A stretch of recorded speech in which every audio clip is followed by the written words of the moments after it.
নমস্কাৰ বন্ধু বান্ধৱীসকল, আপোনালোকক মোৰ ইউটিউব চেনেল শিখাছ কিচেনলৈ স্বাগতম জনালোঁ।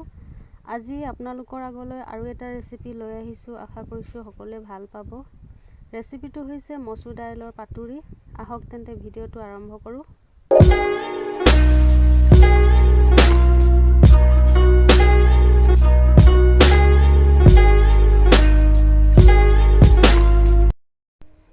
দাইল পাতুৰি বনাবৰ বাবে মই লৈ লৈছোঁ নাৰিকল কেইটুকুৰামান, তিয়াই ৰখা মচুৰ দাইল, নহৰু, কেঁচা জলকীয়া, নগা ধনিয়া পাত, আদাৰ পাত দুখিলা আৰু সৰু সৰুকৈ কাটি লোৱা পিঁয়াজ এটা। প্ৰথমে মই 2খন হালধি পাত লৈ লৈছোঁ। সাধাৰণতে আমি কলপাতেৰে পাতত দিওঁ নহয়নে, কিন্তু এবাৰ হালধি পাতেৰে বনাই খাবচোন, ইমান যে ধুনীয়া গোন্ধ এটা ওলায়। এই গোন্ধটোৱে পাতুৰিৰ টেষ্টটোৱে বেলেগ কৰি দিয়ে। এতিয়া মই এটা পাত্ৰত পানী লৈ পাতকেইখিলা নিমখ 2 চামুচ দি ভালদৰে ধুই ল'ম, কিয়নো পাতত বিভিন্ন ধৰণৰ পোক পতংগ বগাই থাকিব পাৰে। সেয়েহে এনেকৈ ভালকৈ ধুই ল'লোঁ।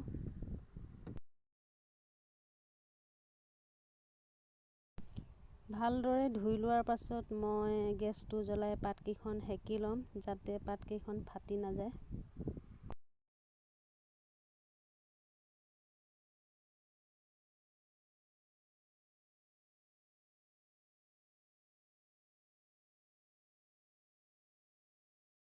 এইবাৰ পাতুৰিৰ বাবে দাইল, নাৰিকল, কেঁচা জলকীয়া আৰু নহৰুখিনি ভালকৈ মিক্সিত দি পিচি ল'ম। দাইলৰ পেষ্টটো তৈয়াৰ হৈ গ'ল। এতিয়া তাত সৰু সৰুকৈ কাটি লোৱা আদা আৰু নগা ধনিয়াৰ পাত, পিঁয়াজ, নিমখ হালধি আন্দাজমতে আৰু কেঁচা মিঠাতেল দি ভালদৰে সানি ল'ম।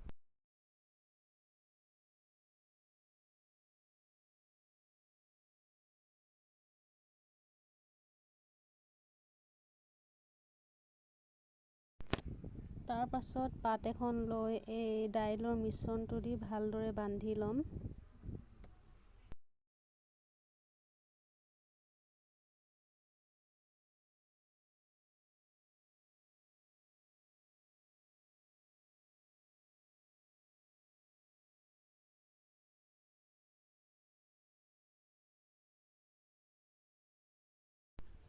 টাৱা এখন গৰম কৰি লৈছোঁ আৰু তাতে অলপমান মিঠাতেল দি লৈছোঁ আৰু টোপোলাবোৰ তাতে দি দিম আৰু গেছটো ল' ফ্লেম কৰি দিম, যাতে দাইলখিনি ভিতৰলৈকে ভালদৰে সিজি যায়।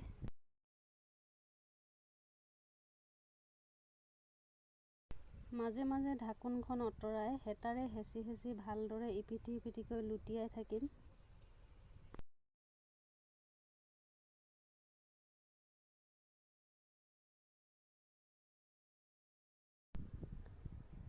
পাতকেইখন অলপ অলপ জ্বলি যোৱাৰ দৰে হৈছে।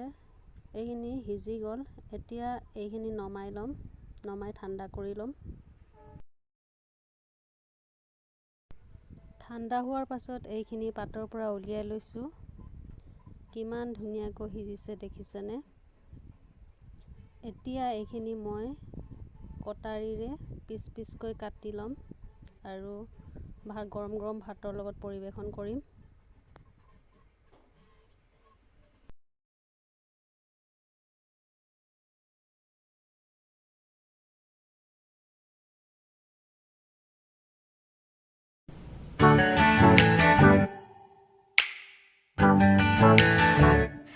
Flavors of love